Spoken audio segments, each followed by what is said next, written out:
नमो बुद्धाय। सभी प्रतीतियां मृतक के मन की ही कृतियां होती हैं। यह ग्रंथ 8वीं शताब्दी में लिखी गई है।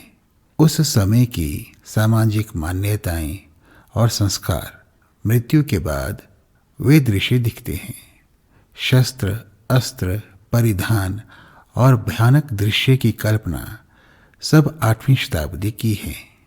आज इस आधुनिक युग में समाज, संस्कार, मान्यताएं, शस्त्र, अस्त्र और भय की कल्पनाएं सब परिवर्तित हो चुकी हैं। इसलिए आज के इस आधुनिक युग में मृतक को जो निर्देश हम दे रहे हैं वे तथ्यात्मक नहीं है, परंतु मृतक की तार्किक शक्ति अत्यधिक कम होती है। इसलिए जो हम निर्देश दे रहे हैं उसे वैसा ही दृश्य दिखता है। यह समस्या यह है कि मृतक ने जिन शस्त्र अस्त्र का नाम तक नहीं सुना उसे वह पहचान ही नहीं पाएगा। अतः उसे अंतराभाव को पहचानने में कठिनाई होगी। इस स्थिति में अंतराभाव का निर्देश देने वाले के मन में स्वार्थ और क्लेश नहीं होना चाहिए। उस समय शुद्ध कल्याण की भावनाएं मृतक को अंतराभाव से पार कर देती हैं।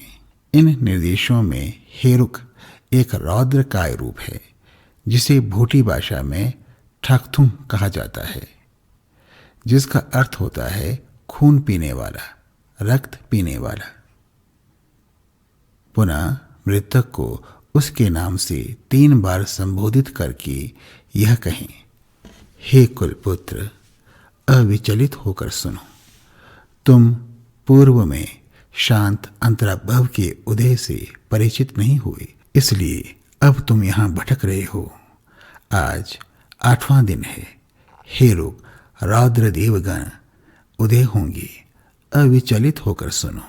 हे कुलपुत्र, महाश्री बुद्ध नामक हेरुक गहरे भूरे रंग के शरीर में 3 सिर, 6 हाथ, 4 पैर फैलाए, दायां मुख सफेद, बायां मुख लाल, मध्य मुख गहरे भूरे रंग का है। शरीर स्कंद जलते हुए, 9 आंखें भयंकर आंखों से देखती हुए, भौहें बिजली के समान दौड़ती हुई, दांत तांबे के रंग का जलते हुए, अलाला और हा हा से अट्ठास करते हुए, शूहू ध्वनि के वेग के महाघोष से सिर के बाल लाल पीले ऊपर की ओर बिखरे हुए, सूर्य, चंद्रमा, काला नाग और सूखे कपाल से शीश अलंकृत, 6 हाथ, प्रथम दाएं हाथ में चक्र, मध्य हाथ में परशु, अंतिम हाथ में खड़क, बाएं हाथ में घंटा, मध्य हाथ में हल और अंतिम बाएं हाथ में कपाल धारण किए।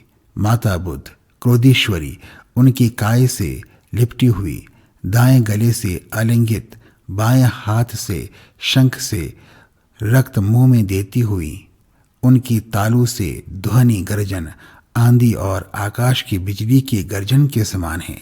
प्रज्वलित वज्र के बालों में से ज्ञान की अग्नि जलती हुई, गरुड़ द्वारा उठाए आसन पर दायां पैर फैलाकर बायां पैर समेटकर विराजमान, इसी प्रकार तुम्हारे मस्तिष्क के अंदर से तुम्हारे समक्ष उदय होंगे। उससे भयभीत ना हो, त्रस्त ना हो, आतंकित ना हो। अपनी ही विद्या के हैं, पहचान लो। तुम्हारे ही इष्ट देव हैं, त्रस्त ना हो। वास्तव में ये भगवान वैरोचन माता पिता ही हैं। भयभीत ना हो, पहचान लो, मुक्त हो जाओगे। इष्ट से परिचित होने पर तुम उससे अद्वैत समाहित होकर संभोग संपन्न काय से बुद्ध हो जाओगे। आज इतना ही। भवतु सर्वमंगलम।